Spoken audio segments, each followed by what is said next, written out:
বন্ধুরা, তোমরা রাত্রে ঘুমোতে যাওয়ার আগে আর সকালে ঘুম থেকে উঠে অবশ্যই ভগবান শ্রীকৃষ্ণের বাণী শোনো।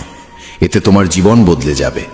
চলো আর কোনো দেরি না করে সেই পবিত্র বাণী শুনি। শ্রীমদ্ ভগবদ গীতাকে নিয়ে বলা হয়েছে একং শাস্ত্রং দিবকী পুত্র গীতাম, অর্থাৎ একমাত্র সেই শাস্ত্র যার গায়ন স্বয়ং ভগবান শ্রীকৃষ্ণের মুখ নিঃসৃত বাণী থেকে হয়েছে, তাই শ্রীমদ্ ভগবদ গীতা। যখন মহাভারতের যুদ্ধক্ষেত্র কুরুক্ষেত্রে অর্জুন অস্ত্র তুলে নিতে দ্বিধাগ্রস্ত হয়ে পড়েছিলেন, তখন ভগবান শ্রীকৃষ্ণ নিজ মুখে যে শাস্ত্রের গীত গেয়েছিলেন, সেই মহাদিব্য উপদেশই শ্রীমদ্ ভগবদ গীতা নামে পরিচিত। এর মাহাত্ম্য অপার, অপরিমেয়।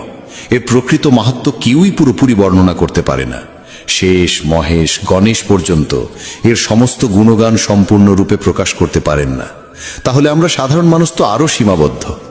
এমন বলা হয়ে থাকে, যে ঘরে প্রতিদিন শ্রীমদ্ ভগবদ গীতার পাঠ হয় কিংবা তা শোনা হয়, সেই ঘরে স্বয়ং শ্রীকৃষ্ণের আগমন ঘটে।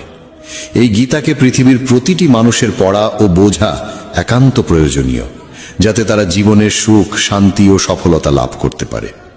শ্রীমদ্ ভগবদ গীতায় মোট 18টি অধ্যায় রয়েছে এবং এই 18টি অধ্যায়ে মোট 700টি শ্লোক রয়েছে। এই কারণেই আমরা আজ শ্রীমদ্ ভগবদ গীতার ঐশ্বরিক জ্ঞান থেকে অনুপ্রাণিত হয়ে 151টি গুরুত্বপূর্ণ ভাবনার কথা জানব, যেগুলো আমরা খুব সহজ ও সরল ভাষায় তোমাদের বোঝাতে চেষ্টা করব। আর আমাদের পূর্ণ বিশ্বাস, প্রতিদিন এই ভাবনাগুলি শ্রবণ করলে তোমার জীবনের বর্তমান এবং ভবিষ্যতের সমস্ত সমস্যা থেকে মুক্তি লাভ সম্ভব হবে। চলো শ্রীমদ্ ভগবদ গীতার সেই সবচেয়ে শক্তিশালী 151টি ভাবনার দিকে এগিয়ে চলি এবং সেগুলিকে আমাদের জীবনে গ্রহণ করার চেষ্টা করি। শ্রীমদ্ ভগবদ গীতার প্রথম ও সর্বাধিক গুরুত্বপূর্ণ উপদেশ হল কর্মই সর্বোচ্চ ধর্ম। ভগবান শ্রীকৃষ্ণ গীতায় অর্জুনকে উপদেশ দিয়ে বলেন, মানুষ জন্ম নিয়েছে কেবল কর্ম করার জন্য, আর কর্ম ছাড়া কেউ কখনো থাকতে পারে না। মানুষকে ফলের চিন্তা না করে কেবলমাত্র নিজের কর্তব্য পালনে মনোনিবেশ করা উচিত। সবসময় সৎকর্ম করা উচিত, কারণ কর্ম সেই ফসল যা মানুষকে যেভাবেই হোক কেটে নিতে হবে। যেমন কর্ম হবে ঠিক তেমনই তার ফলও হবে।